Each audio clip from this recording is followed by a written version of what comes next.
As you folks know, my custom is to introduce our speakers very simply by just introducing who they are, their name. And it's ironically out of great respect because I don't want to somehow say what I think their story is or summarize or their thoughts or ideas. And because of the uniqueness of it, I think it's most respectful, ironically, to just introduce them. Our guest is coming from out of town, from Maryland. So it's an extra thank you. So it's with gratitude and honor I introduce you to Helen Cohen. Thank you. Thank you. I just want to say that my granddaughter used to go to school here, and she's now a sophomore at the University of Delaware. So that's how I came to be introduced to Rabbi Sokol.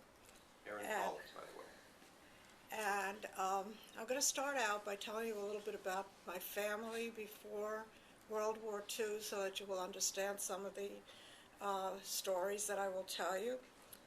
My family was in the grocery business, and in those days they lived in a small town in Poland, and they did not have a delivery system there where groceries, dairy products, fruits, vegetables, flour, all kinds of items that were sold in the store would be delivered directly by the farmer who produced the items. So my family got to know a lot of the farmers in the area personally. They did business with them, and because they had a store, a lot of people in the town used to come and shop there. So my family was able to know a lot of the Polish people in the town, a lot of Jewish people in the town, and a lot of the farmers because I had to deal with them in their business. Does anybody know when World War II broke out? What date? Well, it was officially September 1st, 1939, and I was born on August 27th, 1939, to Mindel and Avram Wagner. So I was 5 days old when the war broke out. At first things weren't too bad, but they did send us to the ghetto in about 1941. They had pretty bad living conditions, but not as bad as that things were going to happen. At the ghetto, they separated the men and the women into different rooms, and of course I went with the women.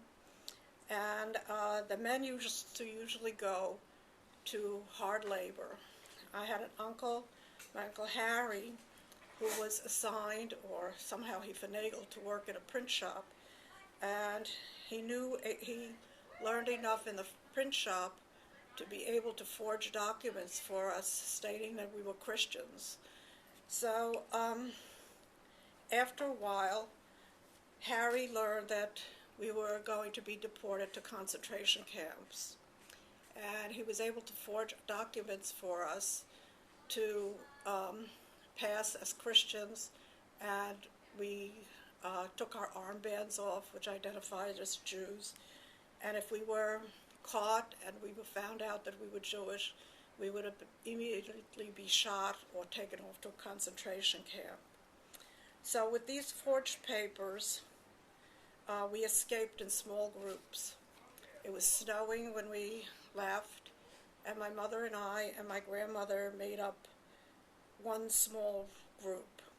And then they decided at a certain time that we would meet with the rest of the family later on.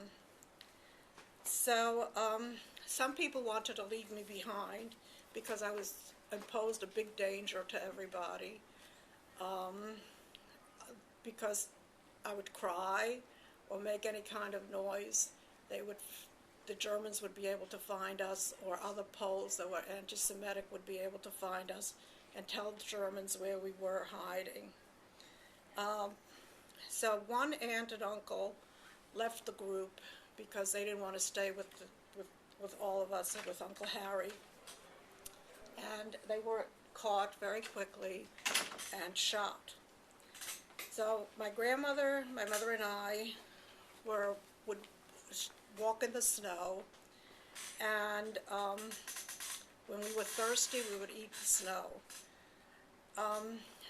Suddenly, as we were walking, a shot rang out, and my grandmother got scared and she ran away from me and my mother. And my mother would try to find her, but she wasn't able to. So as it got dark, my mother was a 2-year-old child, and she had to find shelter for the night. So without prior arrangement, she went and knocked on a farmer's house that she knew, whose acquaintance she had met. And the farmer let us in, and within an hour or two, by some chance, my grandmother knocked on the same door, and we were reunited. Then, I don't remember exactly how long, but a day or two later, we continued on to the prearranged place that we had decided upon to meet the rest of the family.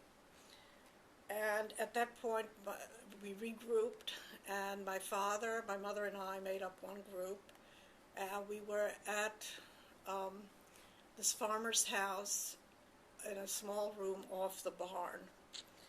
And suddenly one day, there was a big knock on the door, and my mother hid me under the blanket in the bed, and a Nazi was knocking at the door. And I was hiding under the blanket. I could see his black boots, and I was very scared because I knew what was going to happen. As young as I was, I kind of understood the situation.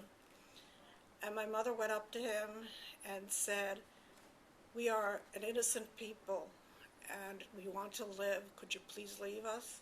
And he did. He closed the door, and he left.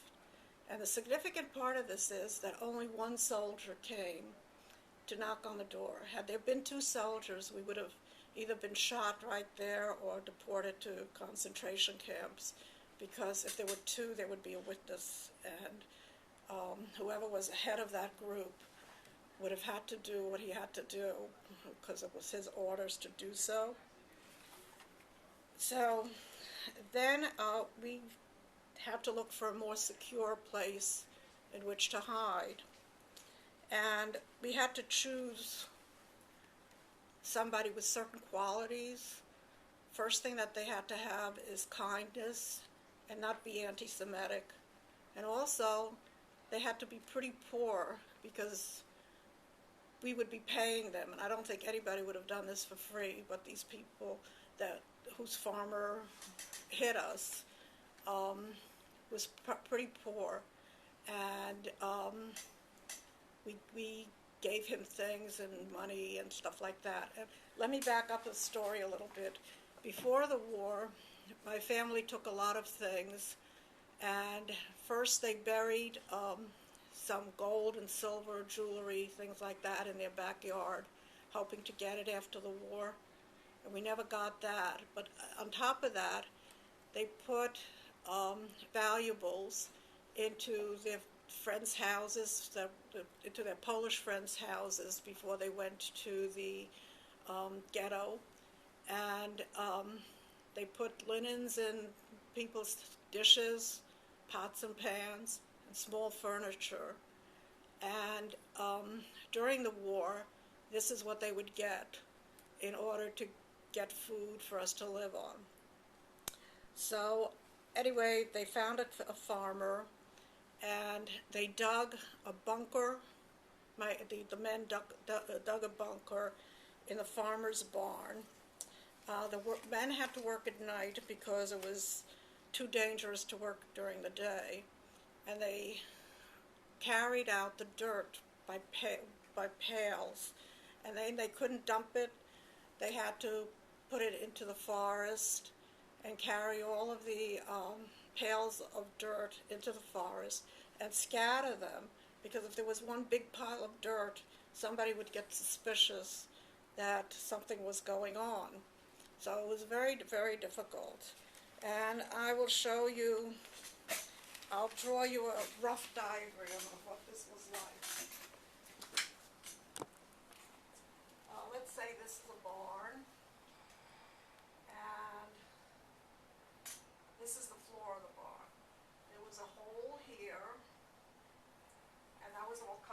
with straw, and then there was steps here, and there was a long hallway here, and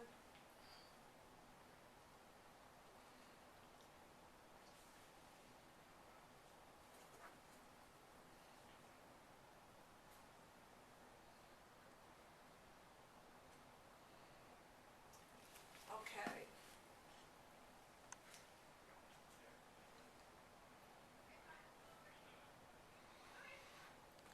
So I have to all see this.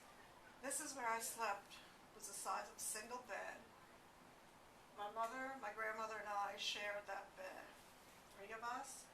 On the bottom, there were 2 men. This was a bunk. And up here, there were 4 people. My aunts, my aunt, 2 aunts, and 2 uncles were up here. On the bottom, there were 4 men. We were a total of 13 people living in a place that was maybe a quarter of the size of this room. And we stayed there for 4 years almost. This was totally underground. That Yeah, was the that- total room. That was, Basically, right here, this is, that was all underground, right? yes, this is all underground. And this was a table here. This is where the food was divided, et cetera, et cetera. So,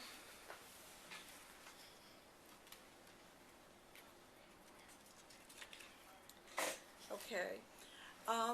The farmer would bring us food that was disguised as food for the animals. So the potatoes, that's what was mainly the staple, was bread and potatoes.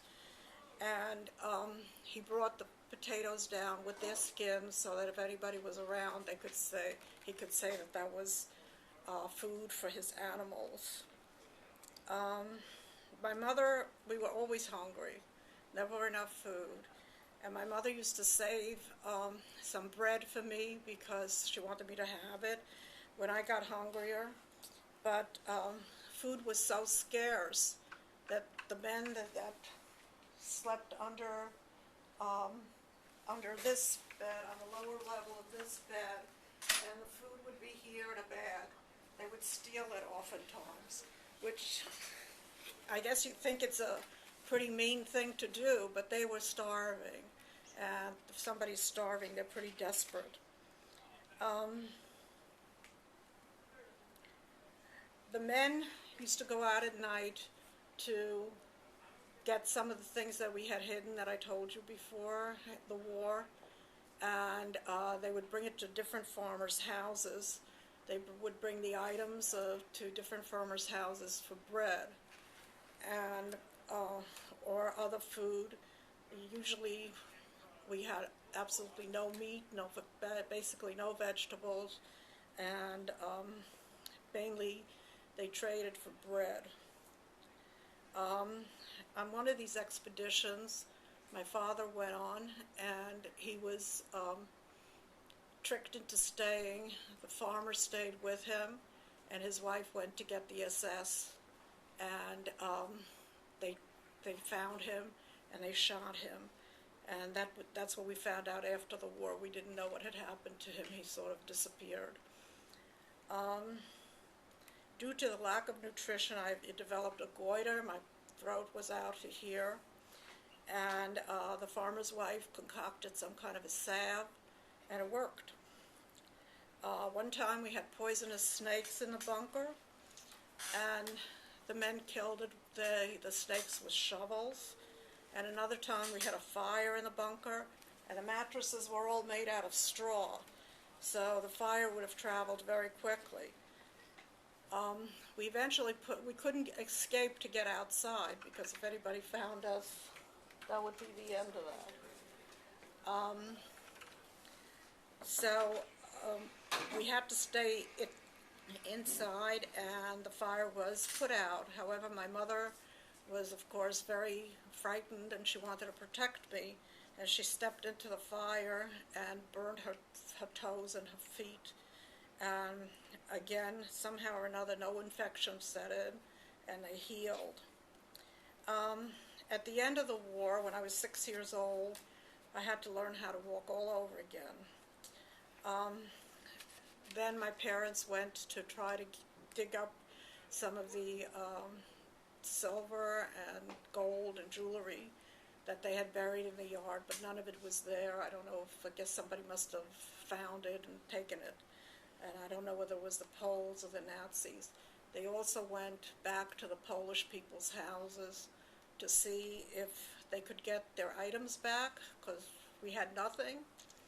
And a lot of the people would return the items that were saved, but some of them would not. And my mother says that she had a sewing machine that she gave to somebody to keep for her. And when she came to get it, the people there said, "Oh no, you are mistaken. It's not your sewing machine. This is our sewing machine." So anyway, after the war, we were in the Russian zone, and the Russian soldiers would just knock on our door and insist that we feed them. And you have to remember that food was very scarce at the time, but we had to do it. And my mother married one of the people that was in the bunker with us right after the war. And this man had 42 people out of his family killed during the war, including his wife and 5 children. And the rest of his family, his parents, his brothers, sisters, nieces, and nephews were all gone. And while we were only in Poland for a short time after the war, my Uncle Harry realized that we have to get out of there before the Iron Curtain fell. So again, he forged papers, and we took a train out of Poland into West Germany, and we ended up in Munich. And at that time, again, food was very precious, and I had I don't see anybody wearing them, but I guess what you call now sweatsuits or whatever. They were pants with elastic on the bottom, and I was 6 years old, and they taped a salami to each of my legs, and the pants went over it, so I was a 6-year-old smuggler. In Germany, there was still lots of anti-Semitism. One time, we lived in an apartment house, like a 3-story apartment complex, and a lady sicked a German Shepherd on me. And another time, a bunch of kids decided to have a picnic, and they said that I could not join them. So I got very upset, and I ran into the apartment, and I told my aunt. And we were up on, I think, the 2nd or 3rd floor. Of course, all the kids decided to have their picnic right under our window so that I could watch. So my aunt filled a quart pot of water, and we threw it out at them. So, then on the way to America, we came in a military ship, and the seas were pretty rough. All they served then was white bread. I hated the white bread, and I wanted to go back to Germany so that I could have my rye bread and pumpernickel, but of course nobody listened to me. When I came here, I didn't speak English. I was 9 years old, and I didn't even know the English alphabet well. I knew a few letters, but not a lot. So I was 9 years old, and they put me into 1st grade. I felt very uncomfortable because I was always at the end of the line because I was the tallest, and but I had to work very hard. They didn't have any English as a second language classes at that time, but I worked hard, and then I graduated high school, and then I went on to college, and I graduated college. When we were in the United States, we helped the Poles a lot. But you have to remember that the Poles that helped us were very brave and noble people. They took their lives into their hands by helping us. If they were ever found out, they would be shot, and their families would be shot, or else taken into hard labor camps. The people that saved us are listed amongst the righteous in Israel, and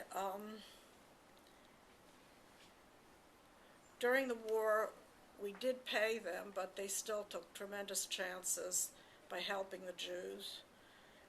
After the war, we sent packages of clothing and money and food as long as my mother and her brothers were alive. And at one time, the main farmer, the father, became sick. I think it was with cancer, but I'm not sure.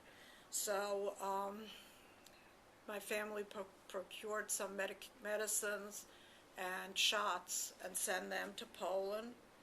And a few times, some of the children came to visit us here in the United States.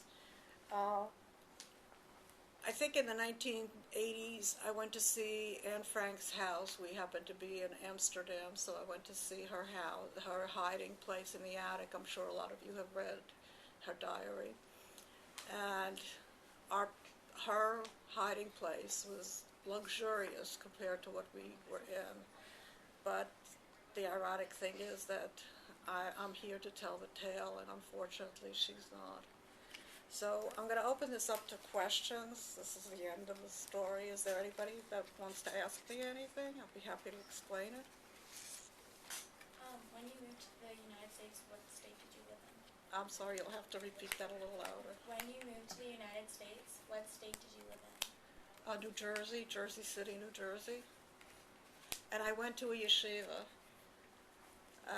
because actually I spoke better. When I was in Germany, I think it was the Hayas had arranged for school for the children of the Holocaust, but they taught everything in Hebrew. So I was pretty proficient in Hebrew, but I did not know the English alphabet.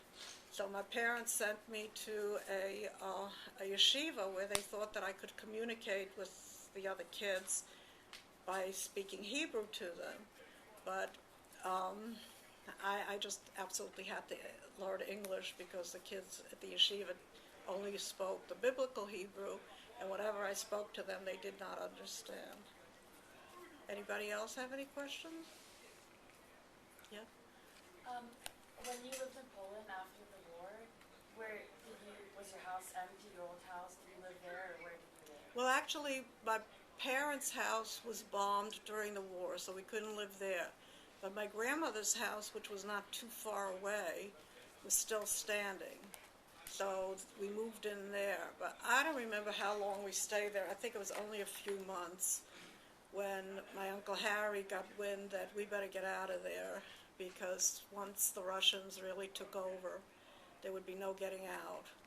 And fortunately, somehow we got, I remember it was a lot of train riding, and we went through Czechoslovakia and all that area to get into Munich. And we stayed there about 2 years, and waiting for papers to get out to come to the United States. Anybody else? Yes. How long did it take you to learn the English language, and what were your first words? What were my first words in English? I don't remember. I guess hello, goodbye.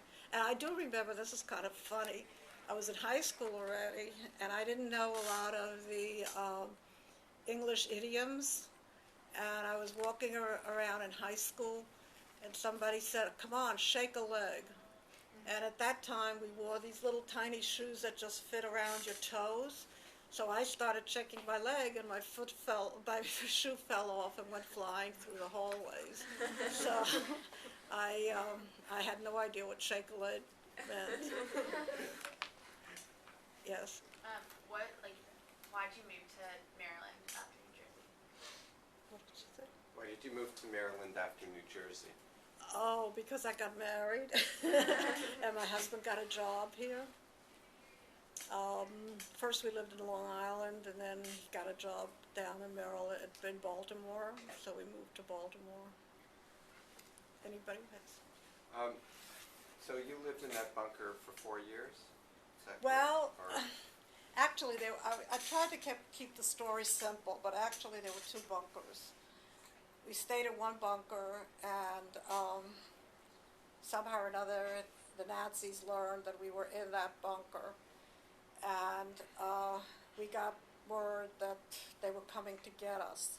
So we left the first bunker, and we had to stay in the forest for about 2 weeks while the men found another farm or two that would house us.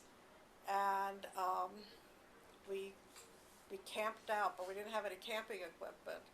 That was probably the worst part of the war, was staying out in the forest. We basically had raggedy old blankets. We were constantly cold. There was absolutely no food. And we ate raw beans, whatever we found in the forest. It was winter time, because I remember there was snow there. And we ate raw beans, and we got all very, very sick to our stomachs. And then we moved into the second bunker after that was ready, and that was built pretty much the same as the first. But most of the time we stayed in the second bunker. And so overall, you were in these two bunkers for about 4 years? Yes, from the age of 2 to the age of 6. And did you ever leave the bunker? Were you ever Okay, able I to go forgot. outside? Okay, I'll tell. Basically, we didn't leave the bunker. The men left to get food periodically, like every few days, once a week. I don't remember. But for a short period of time, they tried to push me off as a Christian child, and somebody agreed to take me into their house. And I remember learning to cross myself and to say the Catholic prayers.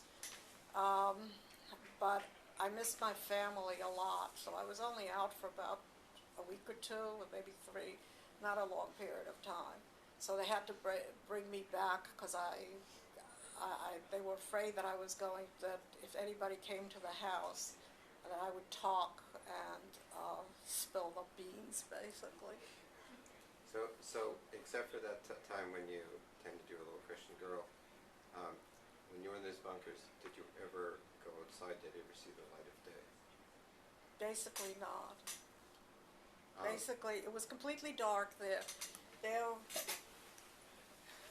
was an opening here so that air could get in. It was right between the big bed area and the small bed area.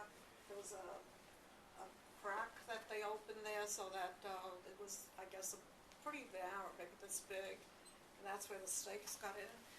But we had to have air, so that was opened up, and basically that was. So except for a little bit of air, you had a little bit of air for all the 13 people in the small little space, and so you had no lighting. No lighting. So it sounds like, Chile with the miners, only worse. So you never saw, you walked around in total darkness? No, we had candles, and we had these kerosene lamps, and that's how the fire started, was one of a little kerosene spilled, and as I said, there was straw, and it just flamed up and caused a big fire. That was basically the light we had. Nobody read to me. I didn't have any stories. Everybody was hungry and preoccupied with living. So as a little girl from 2 to 6 for 4 years, what did you do in there? I stayed on the bed, and we were very tired because of lack of nutrition. So after the war, when I was 6 years old, my muscles had atrophied so badly that I had to learn how to walk all over again. I had a pretty normal childhood before the war, so I was 2 years old. I was walking, I was talking, just like any of you. And then by not moving, my legs were atrophied. I guess the only thing we had was kerosene lamps and candles. What? Yes. How'd you put out the fire? What did he? How did you put out the fire? With blankets. My Uncle Harry woke up and he saw the fire. He was sleeping, and he had a blanket covering him, and he just took the blanket and threw it all over the fire and jumped into it. And then I guess everybody else was kind of took whatever blankets they had and put out the fire in that manner. Anybody else? Yes. Did you ever like get to talk to or have like a relationship with the farmers who like kind of like? Do we have a relationship with Yeah. them? Did you like get to talk to them and stuff when you were in the Oh, yes, yes. They used to bring us food, and sometimes they'd come down just to visit. Every once in a while, my family spoke Polish perfectly, no accent, because I don't know how many hundreds of years my family was in Poland, plus they were all educated in Polish schools. So they, once in a while, my aunts would go up above, and when they thought it was pretty secure that no visitors would come or anything like that, they would go out and help them. But that was very short periods of time, maybe just an hour or two. Yes? Because you were in the bunker for so long, was it hard after the war to interact with other kids? After the war, was it hard to do what? Interact with other kids because you weren't with Like kids? Was it hard after the war to interact with other kids after being by yourself? Yes, it probably was. Yeah. Well, it's kind of hard to tell. I got along okay with the kids in school. I think most of them had been through what I'd been through because it was a school for Jewish kids. So everybody had their own little story. But I think it was very hard for me to be accepted by the German kids. Some of them were fine, but some of them were not. Yes? Being that you were so young, 2 years old, when it all started, did you realize that it wasn't normal to be living like that, or was that just in your mind as a child the way everyone lived? Actually, I think that's a very good question, but first of all, for a long time I actually remembered what I was telling you. Now I kind of remember what I remembered.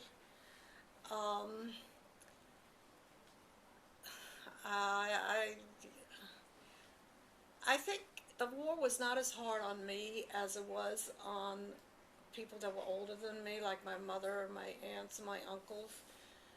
Because as long as I was with my mom and my family, I kind of accepted that as being the norm, whereas the older people knew better. Probably as I got older, I remember my mother telling me that I used to always say that before the war, I never wanted to eat. Believe it or not, I used to be skinny. And then during the war, I always said to my mother, "Oh, when there was food, I didn't want it, but now that there isn't any food, I want it." So I don't remember saying that, but my mother told me that's what I said. But I think I kind of accepted it as that's the way it is. Did you think that all little girls, that's the way it was for everyone, or just for you? Did you think that's the way all little kids lived? Like, did you know? No, I don't think I really thought that's the way all little kids lived, but I think that I wasn't as frightened as everybody else. They did have to keep telling me to be quiet, and after a while I caught on. One time we had my grandmother living in the same bunker with us, and she was, well, it doesn't seem that old now, but I guess she was in her 60s, in her late 60s. And when something scared her, or she'd start talking a little louder than she should have, I would tell her, you have to be quiet because it's too dangerous to talk so loud. So I guess I knew that there was danger, but I don't think that I was as worried and as concerned as all the adults were. Anybody else? Yes. We have, Were there ever times where like Nazis came to the farm when you were hiding in the bunker? The only time that I remember the Nazis coming was when I told you when one knocked on the door when we were temporary hiding, and at that time the place where we were hiding was a room just off the barn, and that's when a Nazi, there were a lot of them, and they looked all over the house to find the Jews, and I'm not sure whether the rest of my family was staying at the same farmer's house, but my mother, my father, and I were in this one room off the barn, and one single Nazi knocked on the door, and he left us. So I guess not all Germans believed in what was going on, and he left us and he let us live. One part of the story that I hope I have right is, remember she said she had to leave, they got wind that the Germans were coming to get them, so they left the bunker right away. And the Nazis did find the house that they were hiding in, and they killed the family. No, they didn't kill the whole family.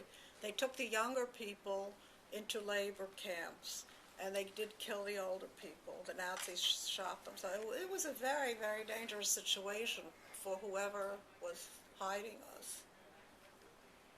you know, question over here. Yes. Did you ever get to go back to the other farm where they didn't kill the family and like talk to the farmers after the war? No, not that I remember. Maybe, but I don't remember.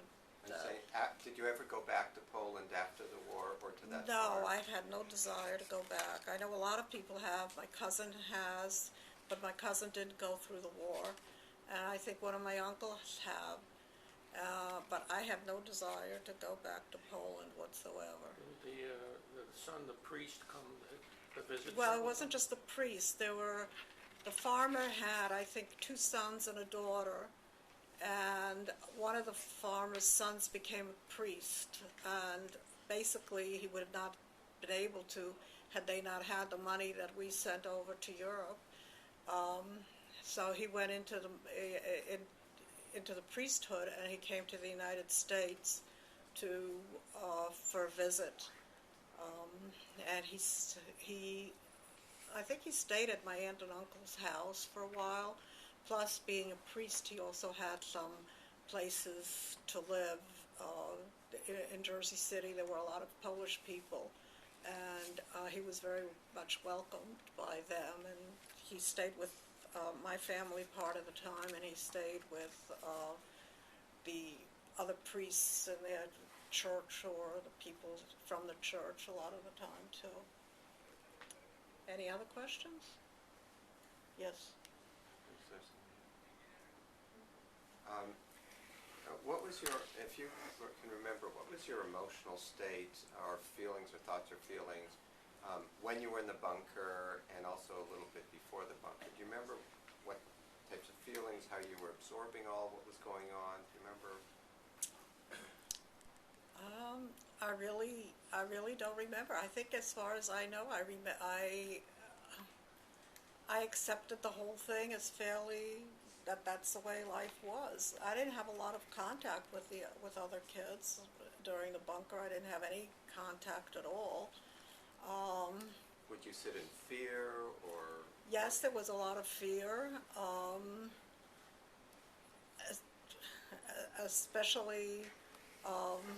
I remember being very afraid when the SS man knocked on the door, and I was under the blanket, and I saw his big leather shiny boots. That I was very afraid, and I don't remember being afraid generally.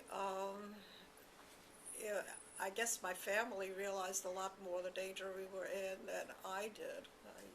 I don't think I realized a lot of the danger. And then after the war, I felt kind of isolated because I was included in the games and whatever was going on at my school, but I kind of felt very different from the kids in the neighborhood. And there were no other Jewish kids in the neighborhood, and that was kind of difficult because they would bully me and tease me, and sometimes I was allowed to play just like any other kid, but a lot of it, I had a lot of fear of making friends. I didn't trust a lot of people, and when I first came to the United States, I felt that I only wanted to be friends with Jewish children, but then after a while, we did live in a neighborhood at first where there were quite a few Jewish kids, but after a while I kind of let my guard down and I was able to be friends with other kids, but at first it was kind of painful to not be friends with Jewish children, yes. After the war and like when you came to the U.S., did you ever talk about like your experience with like the war with other kids and stuff, or did you just? Well, I didn't so much, but I remember my family, they had a lot of people that they knew in the United States, people from their town and relatives, some were close relatives, some were distant relatives. A lot of them would come to see us, or we'd go to their houses. And I know if you read a lot about Holocaust survivors, a lot of them didn't want to talk about it, but my family was different. They wanted to tell their tale to everybody. I guess that was sort of their therapy, is to tell people what they went through and how it was. And Did you ever share your story with your non-Jewish friends, or did their parents ever ask questions? no, I think most people are actually afraid to ask. Even now, if I mention to people that I'm even Jewish, that I'm a Holocaust survivor, they don't ask a lot of questions. I think a lot of them are afraid that they're going to get me upset or something. And I used to not really talk to groups about this, but I'm probably one of the last survivors that remembers anything, because I was born just before World War II. A lot of people that are older than I am are probably gone. So there aren't too many people that are Holocaust survivors that are left. But I think that people like you need to know that there really was a Holocaust, and that it's unbelievable what man can do to man. How did you find out what happened to your dad? After the war, as I said, my family was friends with a lot of the Poles, and of course they were curious as to what happened to my father. And that's the story that was told, is that he went to somebody's house to trade items for bread, and the farmer engaged him in, I guess he gave him a cup of tea or a cup of coffee or whatever. He engaged him in talk, and his wife went to get the SS, and that's how they got him. Also after the war, my family got together with other people that were left after the Holocaust, and they built a memorial in Pilsno. That was the town that we were in, and they built a memorial to all the people that had perished during the war. And if you're really interested in reading more about this story, you can go into the internet and put Shtetl, Pilsno, Helen Cohen, and it should pop up for you. And a lot of the story is told by my aunt, who I guess remembers more than I do. She's deceased now, but she did remember it. Anybody else? Yes. I know you live in Maryland and you're near the Holocaust Museum. Did I go to the Holocaust Museum? Have you ever been there or back to Europe, to one of the concentration camps, and what were your feelings when you saw all the destruction? Well, in Washington, D.C., I did go to the Holocaust Museum, but I went on a professional basis. I was a travel agent, and we were supposed to get the account from the Holocaust Museum for travel. And so I went there, and I kind of ran through it. It was a hard thing to really go through in detail.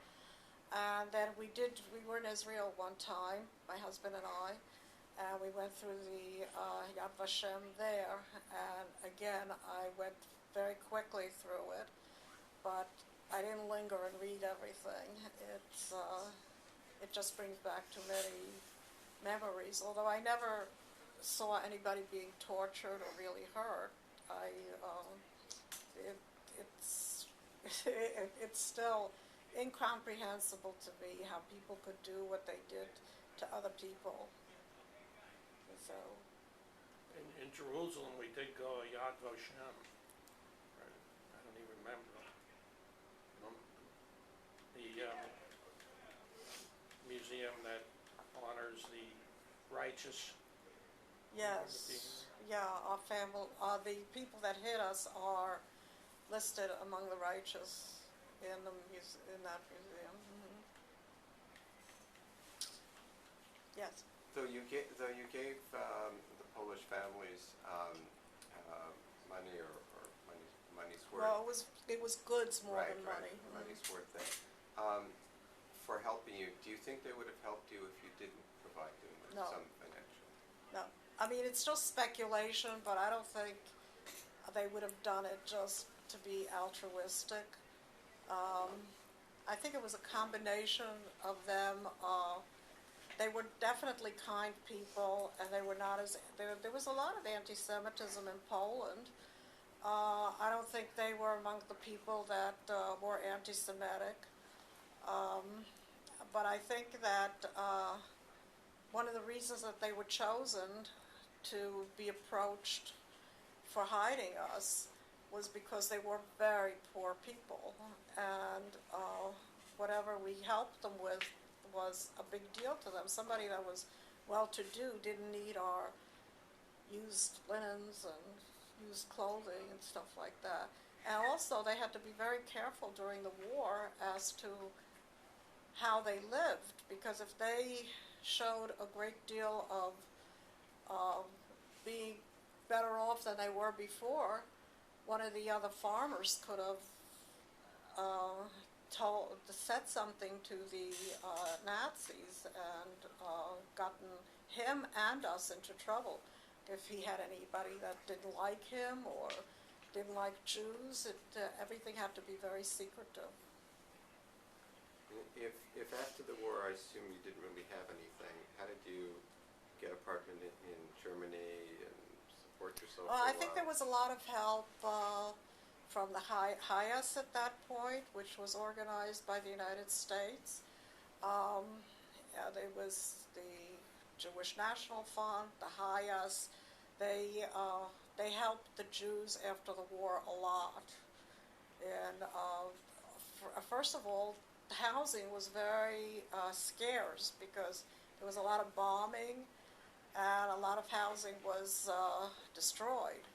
So at first my whole family lived together, and then my mother and my stepfather and I found a little house. It had basically 2 bedrooms and a kitchen with a hallway dividing it. And we were only allowed 1 bedroom, and another family got the other bedroom. It was sort of rationed. And how did we get it? I think mainly from the stuff that we had hidden, basically, that's how we got some of the money. And I know that my stepfather got a job in a kosher kitchen, and he got a little bit of extra money from that. We didn't have to pay passage to come to the United States. That was taken care of. That's about all I know. That's how we basically got our money. But when we came to the United States, my parents had $150. That was it. Anybody else? Where did you go to college? Where did I go to college? I went to 2 colleges. I went to Douglas College of Rutgers University for 2 years, and then I moved to Long Island. I finished up at Hofstra University. I have a degree in education. Anybody else? Anyone else?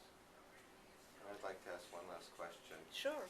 If you have only one message to leave our students, what might it be? I wish you would have asked me that before, so, well, mainly, I think life can get very bad at times, but if you persevere, there's always hope that things will get better as they did. So if you think that you've got a lot of problems, you're not passing your classes, or your romance has gone on the rocks, or whatever, things get better, life moves on. Well, it's, again, an honor and a pleasure. Thank you so much, especially for coming. Thank you.